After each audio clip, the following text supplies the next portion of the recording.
Bismillahirrahmanirrahim. Bonjour chers amis. Le Royaume du Maroc se félicite de l'adoption de la résolution 57-26 que le Conseil de sécurité vient d'adopter à l'instant sur la question du Sahara marocain. Cette nouvelle résolution répond aux attentes du Royaume. Elle promeut l'initiative marocaine d'autonomie, demande la reprise du processus politique, interpelle sur les violations des droits de l'homme et l'enregistrement des populations des camps séquestrés à Tindouf et satisfait aux requêtes marocaines. En effet, la résolution consacre pour la 17e année consécutive la prééminence de l'initiative marocaine d'autonomie, la qualifiant d'effort sérieux et crédible et la positionnant en tant que seule et unique base pour la négociation d'une solution politique pour le différend régional dans le cadre de la souveraineté et de l'intégrité territoriale du Royaume. Cette résolution demande au Conseil de sécurité de prendre en considération la dynamique internationale et le momentum au profit de l'initiative marocaine d'autonomie qui jouit du soutien de 20 membres de l'Union européenne, 2 membres permanents du Conseil de sécurité et d'une centaine de pays, et plus d'une centaine plutôt, de pays d'organisations internationales et régionales à travers le monde. Par ailleurs, le Conseil de sécurité demande la reprise du processus politique en exhortant toutes les parties de s'y engager de manière constructive. Cet appel s'adresse plus particulièrement à l'Algérie, qui est citée à 5 reprises en tant que partie prenante, parce qu'il s'oppose au processus politique et surtout, il s'oppose depuis 3 ans à la tenue des tables rondes.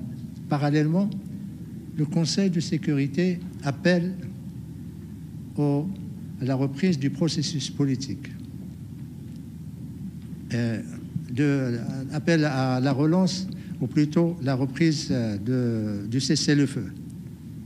Dans ce cadre, il appelle également toutes les parties de s'abstenir de tout ce qui est de nature à compromettre le processus politique. C'est un élément nouveau dans cette résolution.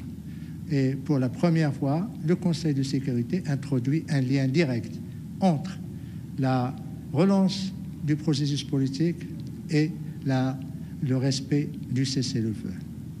Parallèlement, le Conseil de sécurité insiste sur l'importance et l'urgence de la coopération avec le Haut Commissariat des Nations Unies pour les droits de l'homme, avec une appréciation particulière pour les efforts constants du Royaume dans la promotion et la protection des droits de l'homme dans ces provinces sahariennes, à travers le rôle joué par le Conseil national des droits de l'homme et ses représentations régionales à Laayoune et à Dakhla.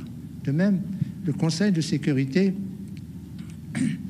rappelle son exigence pour l'enregistrement des populations séquestrées dans les camps de Tindouf, ainsi que son impératif pour prévenir le détournement de l'assistance humanitaire internationale par le groupe séparatiste armé, le Polisario et le Croissant Rouge algérien, et ce, à travers l'acheminement de cette aide directement aux bénéficiaires, et ce, conformément aux pratiques des organisations humanitaires internationales. Pour conclure, je voudrais dire que, comme vous le savez, l'analyse de toute résolution du Conseil de sécurité ne peut pas se faire exclusivement à l'aune de ses dispositions préambulaires et opératives. Elle se fait également à l'aune de ses silences. Et c'est le cas présentement avec l'atonie totale du Conseil de sécurité à l'égard de l'intervention de l'envoyé personnel, M. Staffan de Mistura, devant le Conseil de sécurité le 16 octobre dernier. Le silence, l'intervention de M. de Mistura a suscité plus de confusion et d'interrogation que porter des réponses. Je suis à vous maintenant pour poser des questions. C'est Omar. Merci, monsieur l'ambassadeur. Ouais. Omar Hachiche, de l'agence MAT. J'ai une question au sujet de l'initiative de l'ambassadeur algérien qui a essayé d'introduire un amendement pour élargir le mandat de la MINURSO aux droits de l'homme, ce qui a été rejeté par le Conseil de sécurité. Quelle interprétation faites-vous de ce rejet-là par le Conseil de sécurité? Merci. Vous avez été gentil avec lui. Il a introduit 2 amendements. Un sur, comme vous avez dit, l'élargissement du mandat de la MINURSO et l'autre sur la visite du Haut-Commissariat. À cet égard, je voudrais dire que malheureusement, mon frère algérien a fait un show mal scénarisé. Il a essayé de recourir à l'émotion en appelant les membres du Conseil de sécurité, faisant avec beaucoup de compassion, parlant beaucoup de compassion sur les droits de l'homme. Et malheureusement, son message n'était pas audible parce que venant d'un pays qui viole les droits de l'homme, venant d'un pays qui ferme les journaux, les télévisions, qui persécute les hommes politiques, l'opposition, qui enferme même les chanteurs et les chanteuses, qui persécute également le peuple kabyle. Comment un pays comme l'Algérie peut se prévaloir pour donner des leçons sur les droits de l'homme et dire que si le Conseil n'adopte pas ces résolutions, ben, ça veut dire qu'il a failli à son devoir. Malheureusement, le fait que le Conseil de sécurité n'a pas appuyé ces 2 amendements, ça veut dire que c'est un échec pour la diplomatie algérienne, c'est un échec pour sa politique, surtout de diviser le Conseil de sécurité, de faire pression sur le Conseil de sécurité, et venir ne pas respecter le pen holder, venir à la dernière minute avec 2 amendements, ce qui est inhabituel, mettre 2 amendements en bleu, en parallèle à la résolution qui est discutée et adoptée par le Conseil de sécurité. Ce sont des attitudes irresponsables. Et ça prouve quoi? Ça prouve tout simplement que ce qui concerne l'Algérie, c'est le Maroc. Parce que l'Algérie n'a pas fait ça sur aucune des questions qui a été discutées par le Conseil de sécurité depuis qu'ils sont maintenant au Conseil depuis 10 mois. Aucun amendement n'a été mis en bleu en affrontant les pen holders ou en voulant imposer au Conseil de sécurité. On n'a pas entendu un message aussi compatissant sur aucune des questions qui a été posée pour venir maintenant sur la question de Sahara. Ça prouve quoi? Ça prouve tout simplement l'implication de l'Algérie dans ce dossier, la responsabilité première. Et d'ailleurs, le Conseil de sécurité est très fort sur cette question en interpellant l'Algérie à 5 reprises. Autre chose, il a comme j'ai dit, un show mal scénarisé, et une sortie de scène encore lamentable, parce que le fait de ne pas voter la résolution, tel point que les responsables du secrétariat se sont interrogés que fait l'Algérie. D'ailleurs, certains diplomates ont souri. Ne pas voter une résolution, il a raté le coche de s'opposer à la résolution pour démontrer qu'effectivement, il est très attaché aux questions des droits de l'homme.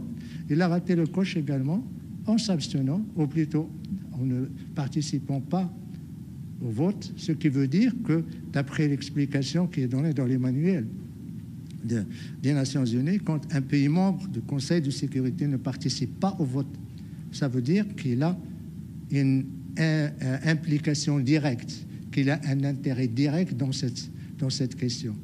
Et c'est la preuve que, malheureusement, l'Algérie nous donne la preuve aussi bien par la manière que par le contenu, que par la mise en scène de son attitude cet après-midi devant, je dirais, le monde entier, parce que grâce à la télévision des Nations Unies, le monde entier suit ce qui se passe au Conseil de sécurité.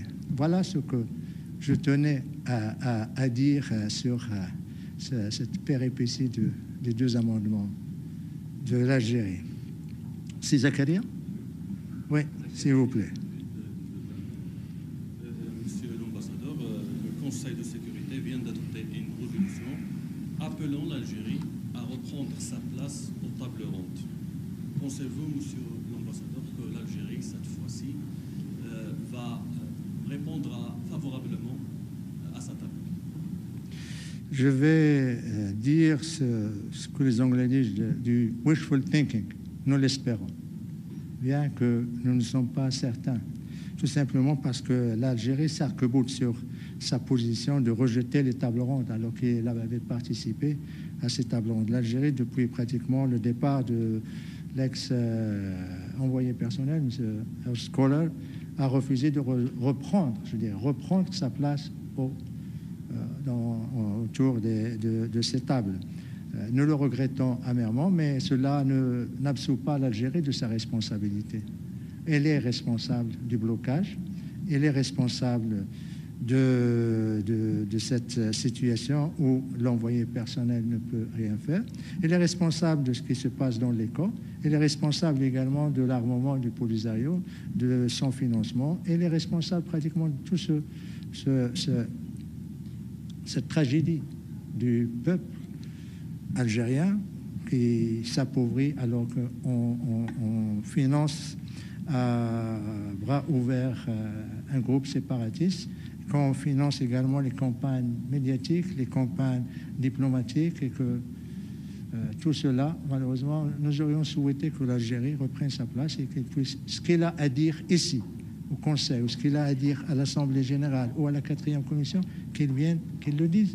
Et on peut argumenter, on peut discuter. L'essentiel, c'est de parvenir à une solution qui, nous l'espérons, permettra à l'Union du Maghreb arabe d'être réactivée, qui permettra de la coopération entre nos peuples, la région, le Maroc, l'Algérie et les autres pays, la Mauritanie, la Tunisie, pour coopérer contre l'extrémisme violent, le terrorisme, trafic des êtres humains, trafic de tout genre. Malheureusement, il continue, il persiste dans cette situation, mais comme j'ai dit, je ne perds pas espoir. En tant que diplomate, je suis obligé d'être optimiste et espérant, Inch'Allah. Alors, Sidi Rachad. يسكت عربي. Yes, please. أبلغ المبعوث الشخصي السيد دمستورة أن مجلس الأمن أنه استحضر فكرة التقسيم. ما تعليقك على ذلك؟ ما تعليقي على ذلك؟ أولا أود أن أذكر أن المغرب كان قد رفض منذ البداية أي فكرة للتقسيم، وكان وزيري واضحا في هذا الشأن، وكان البيان وزارة الخارجية وكل شيء كان واضحا.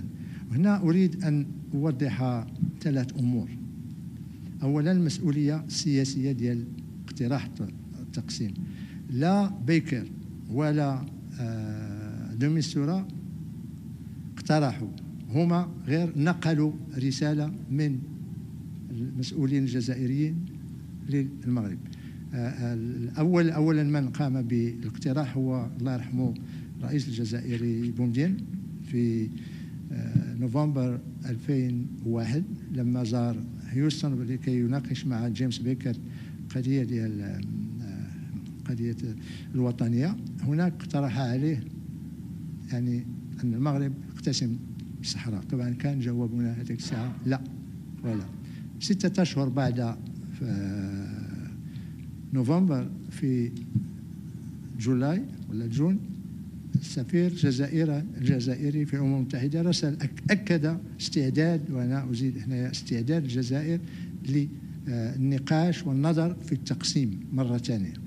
يعني هذا ماشي غير كلام أتى به جيمس بيكر من حديثه الثنائي مع فخامة الرئيس مرحوم بوتفليقة، ولكن هناك رسالة رسمية تاع المبعوث الجزائري السفير الجزائري هنا. 22 سنة من بعد ماذا حصل؟ يأتينا من جديد اقتراح تقسيم. حامله هو لما كان المبعوث الأممي في الجزائر، طبعا قيل له بلغ للمغرب أننا على استعداد أن ننظر من جديد في التقسيم، وكان جواب المغرب وخاصة ووزيري أن المغرب هذا مولود يعني ميت، هذا مرفوض. احنا للمغرب لا نريد النقاش في هذا التقسيم. هذا يعني المسؤولية السياسية، غير باش نأكد على دور الجزائر المحوري والهام في هذا. النقطة الثانية هي لماذا الجزائر تقترح التقسيم؟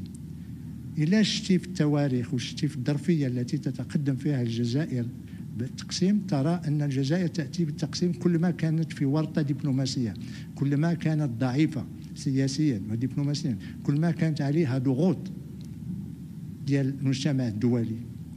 وهنا أذكر أن كلام رئيس بوتفليقة كان في نوفمبر، في قبل عدة أشهر في نفس السنة الأمين العام للأمم المتحدة قال أن الاستفتاء لن ينظم لأنه impracticable، لا يمكن تنظيمه، والبلان دو ريغلومون خلاص انتهى. فهذا هو الضغط الأول اللي كان عليه. فكان الجزائر كانت بحاجة أنها يعني تخرج من هذا الموقف السياسي الصعب بأنها أتت بالتقسيم. ولكن لما راحوا لهيوستن كان كذلك عليهم أن يبلغوا رفضهم للاكور كادر الذي اقترحه بيكر. فهذا كله خلاهم أنهم كانوا على ضغوط كبيرة عليهم. المخرج هو أنه يأتوا شيء جديد لكي يشغلوا العالم ولكي يعني إثارة الانتباه لجهة ثانية. ماذا حصل هذه السنة لما جاءوا؟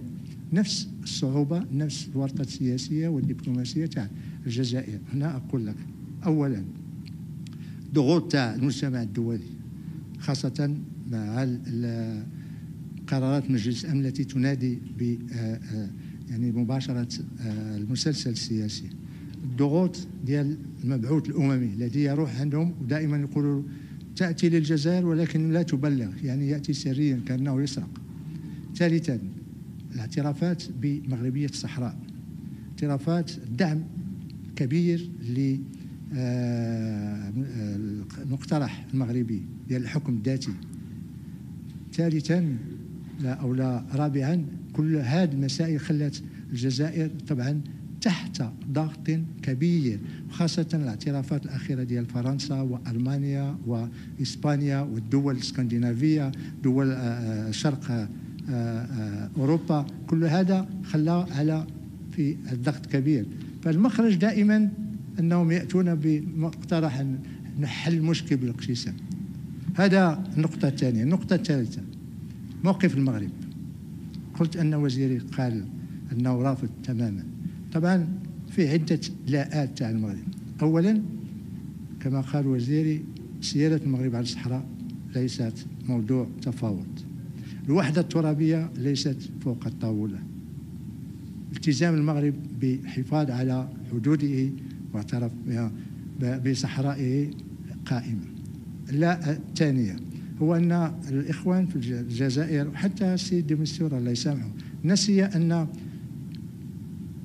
35 مليون من المغاربة أقسموا أنهم لن يسامحوا فيه. قسم المسيرة الذي نادى به المرحوم الملك الحسن الثاني رحمه الله. ثالثا إخواننا الصحراويين في الجنوب أعطوا البيعة ديالهم للملك المغرب كما أعطوها أجدادهم للملوك والسلاطين المغاربة. هذا لا أخرى.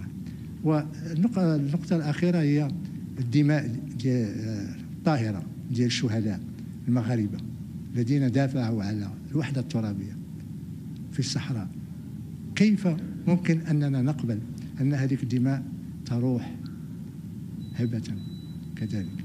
لكل هذه الأسباب المغرب ليس عنده أي استعداد ولو يقتسم حبة رمل من الصحراء. ونتمنى أن الجزائريين وأي مبعوث جاي يكونوا مقتنعين أن هذا يعني نون إيشيو، وأن هذا مولود ميت ودفناه وخلصنا نهائيا من التقسيم. سيدي أحمد، سيدي أحمد أنت؟ Thank you, Ambassador Hilal. Ahmed Aywa. Faki, ATN News. Mr. Stefan de Mistura, the personal envoy of the Secretary General to the Western Sahara, had made an announcement that he is giving the Council 6 months time frame for resolution or political resolution. Otherwise, he is going to recommend reassessment of the UN role in the Sahara. How does Morocco view this announcement in the light of all the developments that's taking place at the time being? Thank you very much for your question. Indeed, we were very surprised by this comment and this affirmation. For us, it's very clear. The personal envoy has very clear mandate. It's to facilitate the solution between the parties. The assessment of the role of the UN is not of his business. It's to the Secretary General to do it. It's to the members of the Security Council to do it. The personal envoy, his mandate is the letter of designation by the Secretary General and the resolutions of the Security Council. He has to implement that. And I would like to recall here that there is a guide for the facilitation of the UN, training facilitation. And in this guide, there's documents of the UN about the role of the facilitation and the facilitators is very clear. We are asking him as a first recommendation, implement your mandate. Second recommendation, act with authority. Did he do that? We don't think so. So for us, we are just asking him to implement his mandate based on the letter of the Secretary General and implement the resolution of the Security Council who are calling for the resuming of the table, the round tables where they ended with President Koller. If he do that, we will be very happy. We are waiting. Every time we are waiting for him to do so. And I would like just to say one thing. He is just very complacent with the opposition of Algeria, accepting the position of Algeria like fact. And I would like to recall here that for Manasset talks, the former personal envoy, Christopher Ross, he didn't ask the opinion of Morocco, Algeria, Mauritania, could you come to Manasset or not? He just decided the date and the place, and he sent the invitation. 2, the President Koller, when he called for the roundtables in Geneva, he didn't ask Morocco's opinion. He didn't ask Algeria. He decided, I will organize roundtables in Algeria. That's the date. I'm waiting for you.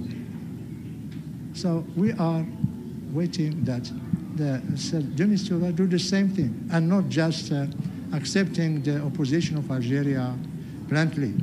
And for us, the assessment of, we don't want to assess the role of the UN. We want to assess his role, his own facilitation. And for us, the success, the progress will be measured based on there will be, yes or not, calling for roundtables in Geneva. And they would like to say here that Switzerland just said a few weeks ago that they are very happy and they will be very happy to host the third roundtables. So we have the place, we have the invitation. We know what is missing is the authority of the personal envoy and implementation of his mandate. I hope gives you satisfaction. So, yes, please. نعم طحان اسوسييت بريس. شكرا Associated Press. شكرا على اتاحه الفرصه. سؤالي للعلم انه اتخاذ القرارات بياخذ وقت طويل لحتى توصلوا لحل، وخصوصا اذا كان الطرف الاخر في مراوغه للوصول الى حل. ما هي النقاط الاهم بنظرك لحمايه او لحقن الدماء في تلك المنطقه؟ في اي منطقه؟ في حقن الدماء حتى ما يصير في قتل وحتى ما تستمر عمليه يعني العنف والقتل اللي نحن بنسمع فيها. لا، ولكن اين؟ في اي مكان؟ في منطقه وسط الصحراء. لا، منطقه وسط الصحراء ليس هناك حرب. ليس هناك دماء. اليوم ذكروا في اليو ان. ما يمكن عرفتي كم بلاغ نشروا؟ اكثر من 850 بلاغ منذ هذه 3 سنوات. فما فيش لا حرب، في مناوشة، مرة يعملون أشياء من بعد ويهربوا، هذه ليس حرب. وأدعوك لقراءة تقرير تاع الأمين العام، تشوفي أن ليس هناك حرب، ليس هناك لا أموات لا دماء لا مناوشات لا أي شيء. فهذاك مع الأسف أنت تقرأين بلاغات البوليساريو أو بلاغات الجزائر، حاولي تقرأي بلاغات أو لا تحاليل تاع الدول، يعني الصحافة الدولية المحترمة التي تقول وتبلغ based on على أساس زيارة التي يقوم بها الصحفيين أو الدبلوماسيين أو أعضاء تاع الأمم المتحدة، السكرتارية تاع الأمم المتحدة، لكي تتأكدين أن ليس هناك حرب في الصحراء وليس هناك دماء. الحل ليس لحقن الدماء ولكن لإغلاق الملف بيد الجزائر.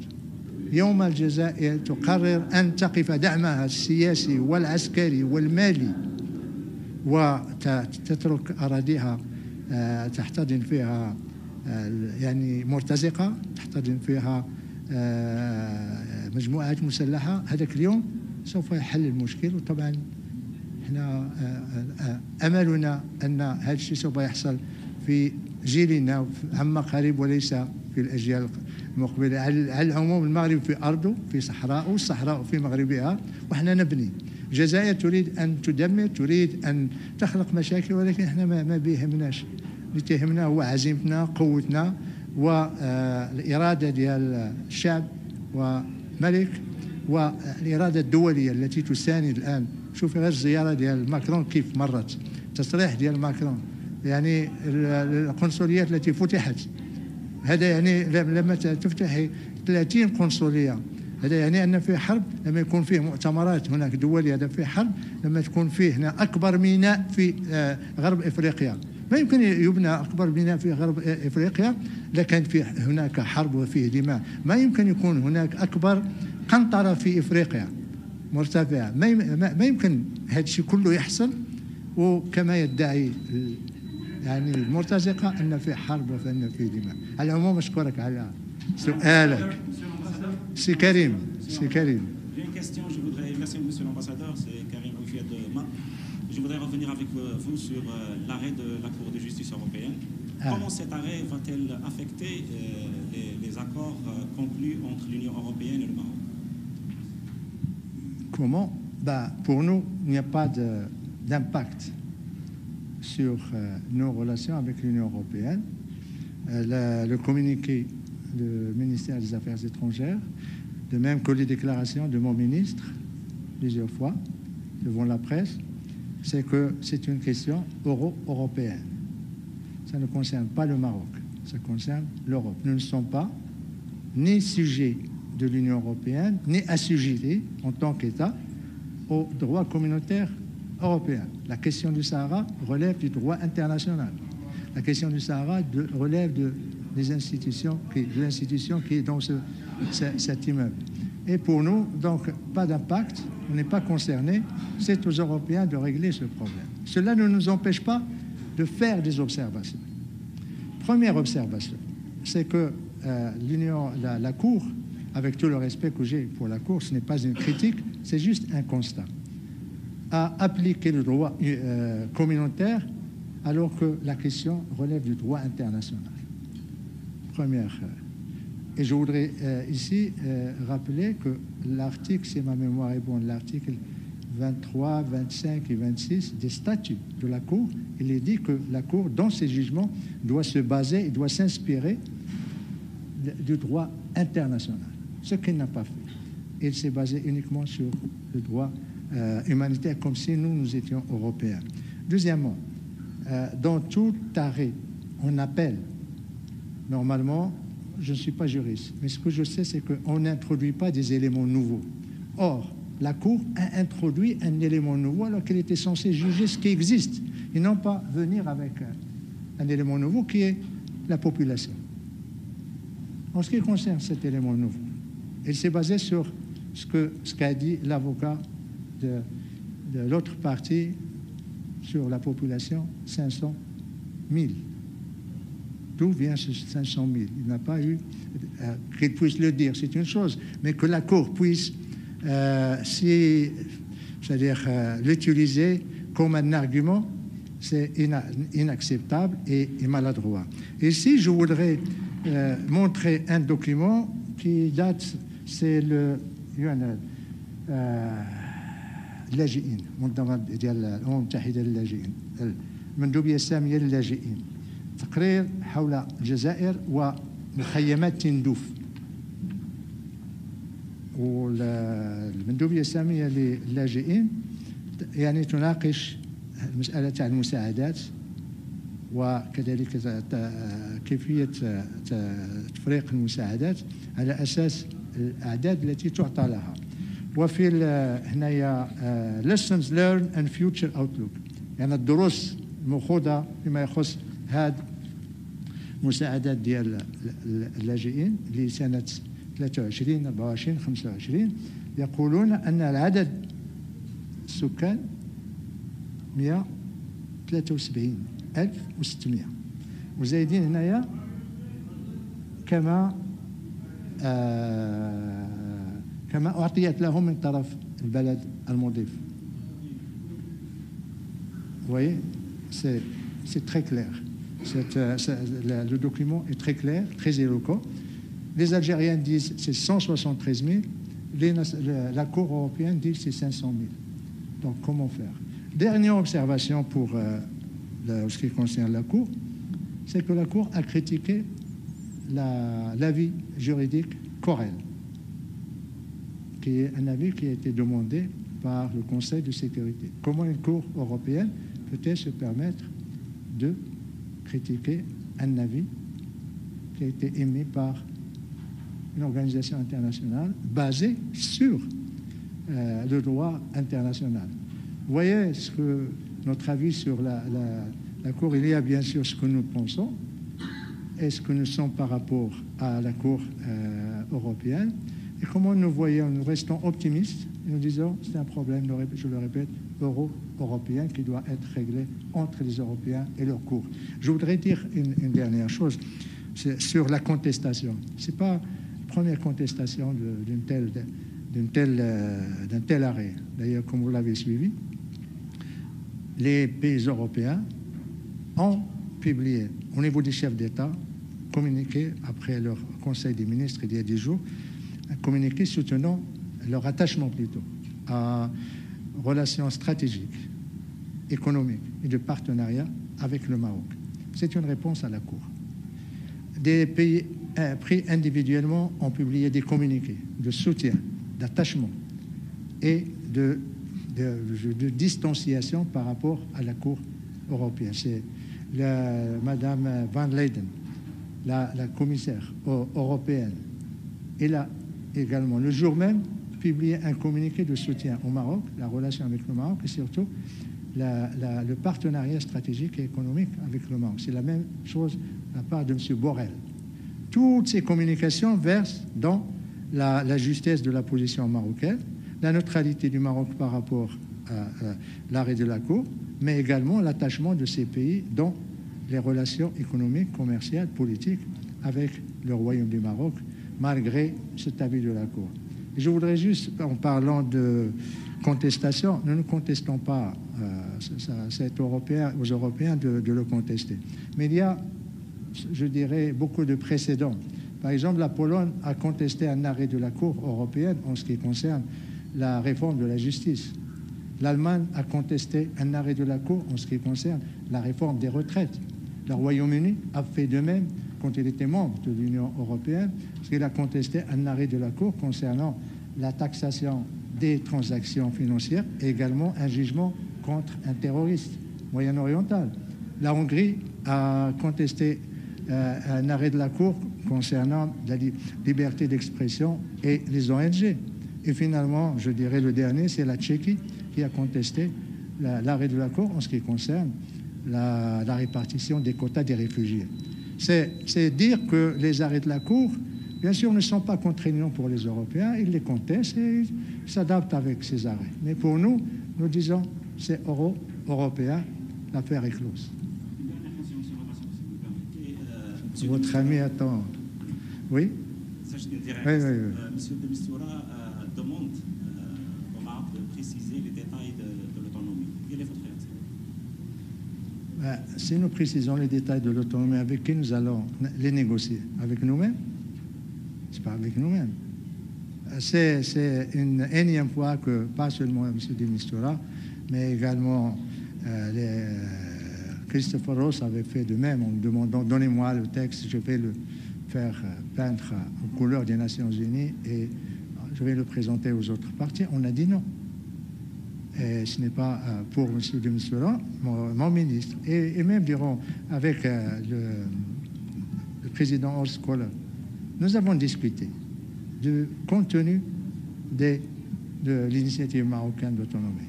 J'invite le secrétariat qui suit le dossier du Sahara marocain au département politique ici à donner le compte rendu à M. de Mistura pour qu'il sache que ça a été déjà discuté, nous les avons détaillés. Mais pour détailler, nous avons besoin d'un partenaire. Le Maroc a été très clair. Dès qu'ils acceptent l'autonomie en tant que solution définitive dans le cadre de la souveraineté et de l'intégrité territoriale du Maroc, ben, tout devient possible et on détaillera autant qu'ils le voudront et nous serons ouverts à la discussion.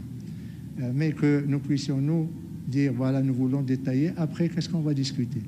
Lorsqu'il y aura, dans un an, 2 ou je ne sais combien d'années, il y aura une réunion des tables rondes, qu'est-ce qu'on va discuter? Et ce n'est pas sûr que ce que nous allons détailler va être accepté. Nous leur disons, venez avec tout ce que vous voudrez mettre dans ce projet, cette initiative. Mais vous devez être prêts à l'accepter et à discuter en toute franchise. Et le Maroc fera preuve de beaucoup de générosité, beaucoup de souplesse et surtout amènera les garanties internationales nécessaires pour, en ce qui concerne les systèmes autonomiques à travers le monde. Comme nous avons pris des leçons, ou plutôt nous sommes inspirés de plusieurs systèmes autonomiques avant de présenter l'initiative d'autonomie, eh bien, nous allons nous inspirer également de ce qui est fait, de ce qui est mis en œuvre pour réussir l'initiative, Inch'Allah. Oui. Monsieur l'ambassadeur, candidat de l'agence EFE, d'accord. La présence que vos collègues de là-bas, Oui. comment peut-on négocier sur un texte si on ne connaît pas le contenu? Et une deuxième question, M. de Mistura, il a fait allusion pourquoi il pourrait même quitter son poste s'il ne voit pas de progrès d'ici 6 mois. Alors, je vous réponds sur la première question. Tout d'abord, le texte, il est public. Et ceux qui disent qu'ils ne connaissent pas ce qu'il y a dans le texte, c'est qu'ils font preuve je ne dirais pas de malhonnêteté, mais vraiment, je ne veux pas qualifier leur attitude. Mais le texte, il est public, il est très clair, et je voudrais même vous citer l'article 35, qui invite les partis à apporter leur contribution positive, et je dirais contribution positive et constructive. Ça veut dire qu'il est ouvert, il n'est pas à prendre. Nous n'avons jamais dit que c'est un texte à prendre et à laisser. Nous avons dit que c'est un texte négociable. Et nous avons dit que nous sommes prêts à faire de ces 5 pages, 100, 500 pages. Les détails, ils devront impérativement être négociés. Le Maroc ne cherchera jamais à imposer une autonomie à qui que ce soit. Nous avons toujours été légalistes, nous le resterons. La solution viendra dans le cadre des tables rondes, dans le cadre de la facilitation des Nations Unies, avec l'appui du secrétaire général, de son envoyé personnel, et in fine, avec l'approbation de tout accord entre les parties par le Conseil de sécurité. Notre vision est très claire. L'ONU, rien que l'ONU, et pas plus que l'ONU. Voilà. Mais nous sommes ouverts. Pour ce qui concerne Monsieur Départ, vous avez dit, il cherche à partir. Qu'est-ce que vous avez dit, s'il vous plaît? Moi qui le dis, il a fait allusion à pourquoi il pourrait peut-être reconsidérer sa mission d'ici 6 mois s'il ne voit pas de progrès. Ce n'est pas à moi que vous devez me poser la question. Posez-lui la question. À lui. Pour nous, on le soutient, on l'appuie et on veut continuer à travailler avec lui. S'il estime, lui, qu'il n'est plus en mesure de continuer sa mission, non pas à cause du Maroc, mais à cause du refus de l'Algérie de revenir à la table ronde, c'est son problème et c'est son droit. Et nous le regretterons, je le dis en toute franchise. Mais je vous invite à lui poser cette question directement. Êtes-vous en général satisfait de son rôle et de la manière dont il a mené? Satisfait, non, mais nous lui faisons confiance. Satisfait sur quoi? On n'a rien vu. Rien. Et chaque fois, on dit quand est-ce qu'on va se retrouver, quand est-ce que l'Algérie va revenir. Il y a une petite lueur d'espoir. Je crois, dans son briefing au Conseil de sécurité, il a dit que l'Algérie serait disposée à revenir à une sorte de table ronde. Pas table ronde, c'est-à-dire, je sais pas, la géométrie de la table n'est pas un problème pour eux, mais c'est une question de menu. Eh bien, discutons le menu. Et on peut s'asseoir, quelle que soit la géométrie de la table. Nous lui faisons confiance, mais s'il doit partir, on ne va pas le retenir, parce qu'on doit respecter sa volonté. Mais j'insiste, reposez-lui la question. S'il vous dit quelque chose, tenez-moi informé, s'il vous plaît. D'autres questions? Non? Merci infiniment. Au revoir.